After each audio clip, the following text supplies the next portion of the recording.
one gold trophy. Join us. We bring the passion, skill, and intensity of the AFCON 2024 to life right in your living room. Catch all the AFCON games live at TV 16 and Play TV 801. All right, it's Nigeria 2, Cameroon 0. Decimates to Cameroon, still a rivalry. Guys, 2-0. Yeah. It didn't seem like Cameroon. In fact, I'm angry that Wambal is injured. Yeah. That's I'm angry. I think that's just the only, that's just the blip of this game. You can see here, total shots, no single shot on target for Cameroon. Yes. But at least 4 or 5 goals. Yeah, all right. It's not a mature team, so to say. But Nigerians, if you notice, they had calm nerves. They were able to contain the game at some point. And Osimhen also played a very key role in that attack. He was yelling at them and telling them, look, get the ball to me or let's do something with the ball.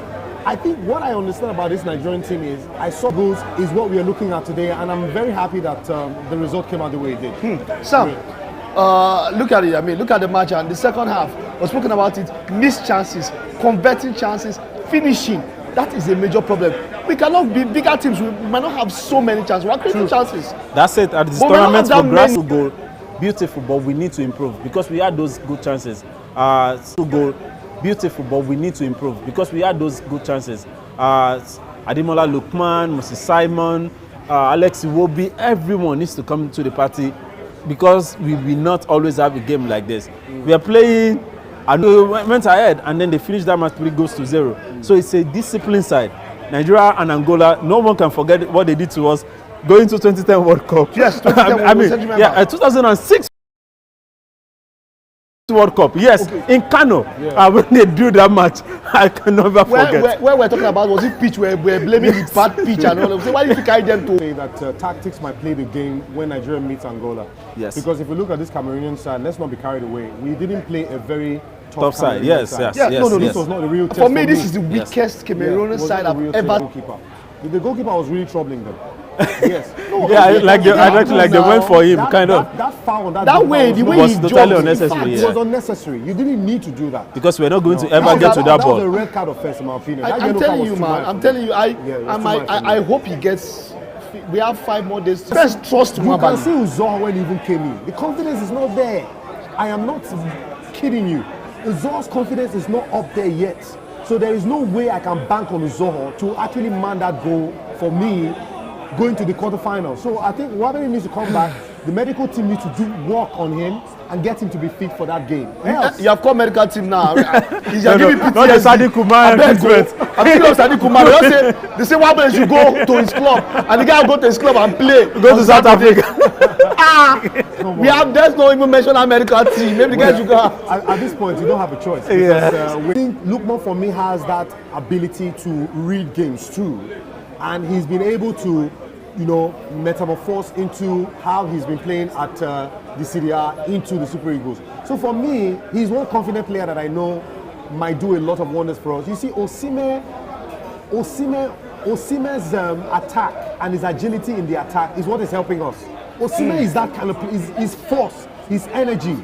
We need his pressing. Osimhen's pressing is actually what is helping the attack of the Super Eagles, because without Osimhen's pressing, maybe these goals would not have come out the way it did. I'm telling you. So look, you have mentioned the same thing. That pressing is what is giving us, and I don't care if Osimhen doesn't score any goal again. If it's about that, he's going to get chances to score. Yeah. It's just for him to be. He's going to get chances. He had 1 or 2 here as well. He could have done something with it. This could have been a goal for him, but he decided to give a pass, and Ademola Lookman buried it. So I'm looking going forward. We need to do something. But we see the both goals we scored, it involved the keeper shaking hands or something. Yes. They were not clean, or should I say clinical strikes. Yes. The keeper had to touch it or something and then fumble the ball. That first goal, I expected Lookman to chip that ball. Chip it to that end now. I'm telling you. Chip it to that end. I mean, but let's also give him credit. I think he was also tensed. He didn't want to lose the ball. Because if we go along this line, that means we're meeting Morocco.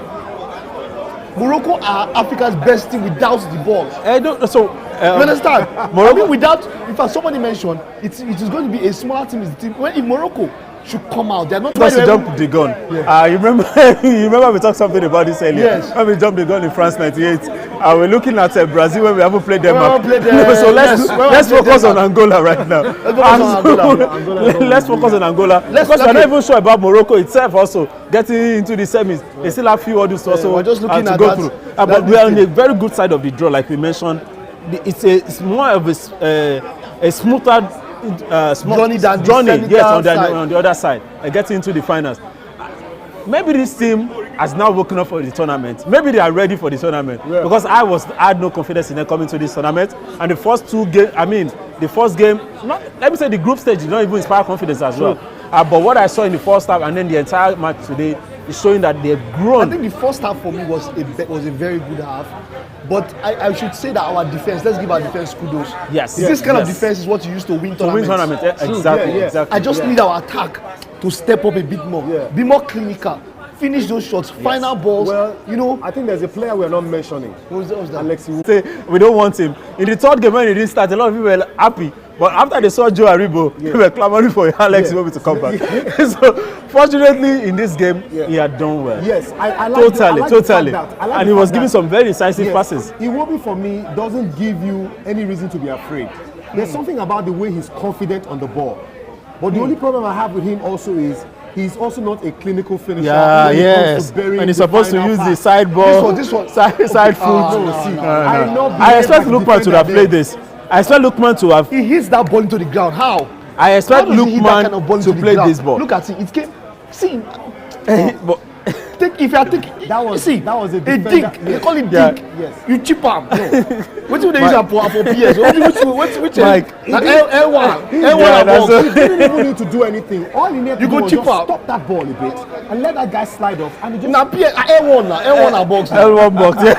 L1 box. Well, if you do this in a double tap. Let's count our gains after all. We won the game. All right. I think, we're happy. We're happy. I think they're giving us joy. 2-0 is a fantastic score. Yes. But I still say this was not a real test for me. Angola might be a better. I think Angola will be a better test. Yeah. I mean, they've also they were good in group stage. They played. They've not lost any game as well. Minutes. So they also qualified with 7 points on their game, and then today they won 3-0. So they're a very tough side. So no one should just overlook that side. It's a very, very clinical side. It's going to be a different one. If Nigeria can go through Angola, then they are good to get a medal in this tournament. We just need to bury our chances. We just need to. We will pay. I think the match will be coming up on Friday. On Friday, yes, okay, yes. So we're going to be playing on Friday. That will give them enough time to rest. That's what I'm talking about. And this was that second goal back. Extra time is not going to be easy for us. It wasn't going to be easy for us. But kudos to the boys. Look at that Iwobi pass there. Look at this. This was clinical. Oh, look at that. Look at that pass there. This was good football. This was good football. I think we should give him his flowers. Lukman started the ball and then finished off with it. It's a nice one. Fantastic. We should give him flowers. Okay, but guys, let's run up now. For tomorrow, Equatorial Guinea against Guinea, Egypt against DR Congo. That is not going to be an easy match for Egypt. Egypt against DR Congo for me is going to be a very cagey game. DR Congo, we saw how they pulled through in the last game, and you could see that they also had hunger. They want to do more for this tournament. Yes. And let's wait and see, because right now we can't even sit down here to predict anything, because at this stage in time, anything can happen to any team. Yes. I don't see any big team looking at the possibility of going through, because anybody that qualifies for this particular round wants to go to the end of it. Cameroon will not have wished to lose today. So I don't think Congo will want to lose against Egypt tomorrow. So let's just fold our hands and hopefully come back some other time and analyze the game. But all I see is it's going to be a very tough encounter. All right. Both matches. While you're here, guys, let's just run over the other fixtures. Senegal, Ivory Coast. Okay, so that's the match of the round for everybody, because we want to see the wounded lion, talking about the host country, will they be able to bounce back? Wounded elephant. Wounded elephant in this case, against the Teranga Lions. It's elephant against lion. This is a jungle, the match for the jungles. But how do we see this? The best side in the tournament so far, maximum points in the group stage. Will they be able to continue? We saw that in the last tournament. Nigeria had maximum points, but in the second round, they couldn't go to. Tunisia took us out. So this might just be that also for Senegal, and they know what they are facing. And especially because the record doesn't favor Senegal against Ivory Coast. They've never had a win against Ivory Coast in the Nations Cup. Despite all the good team, I mean the good side that they have right now, Ivory Coast will be under pressure and also will be under a lot of motivation to get something against Senegal. Against all right, Senegal. Mark, let's run up with this one. Morocco, South Africa. Morocco, South Africa for me, I will not give you the South Africa in my opinion, because South Africa for me, this tournament, they've been a bit too, topsy-turvy with not so convincing display from them. Yeah, Morocco still they have that hunger. They've been a very phenomenal side, and you could tell that there are some characters in the team that can actually pull it off. But South Africa, that I also know, they don't want to also take chances. I think Nigeria's victory is going to inspire a lot of teams. I'm telling you, because nobody ever thought that Ghana was not going to qualify. Ghana had a fantastic tournament. They were scoring goals. We weren't scoring. We qualified with 3 goals, bro. And the 3 goals were not scored by us. We had 1 own goal, we had the header, and the penalty. But Ghana scored maximum goals, but yeah, they couldn't make it to the next round. So what I see with the South Africa-Morocco game, it's dicey. It's dicey. Okay. But I don't see South Africa pulling through. I don't. All right, Mark. Thank you so much, Sam. A big shout out to our fans for coming. Thank you for being a part of this. We will see you on Friday. Bye-bye.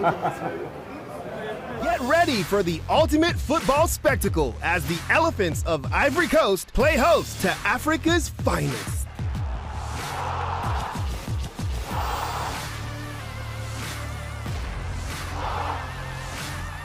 Brace yourself for the thrilling clash of the Titans, featuring the Pharaohs of Egypt, the Black Stars of Ghana, the Senegalinga, and the Bafana Bafana from the south. But that's not all. Watch in awe as the Super Eagles of Nigeria soar to new heights above them all. It's a football extravaganza! 24 nations and 1 gold trophy. Join us as we bring the passion, skill, and intensity of the AFCON 2024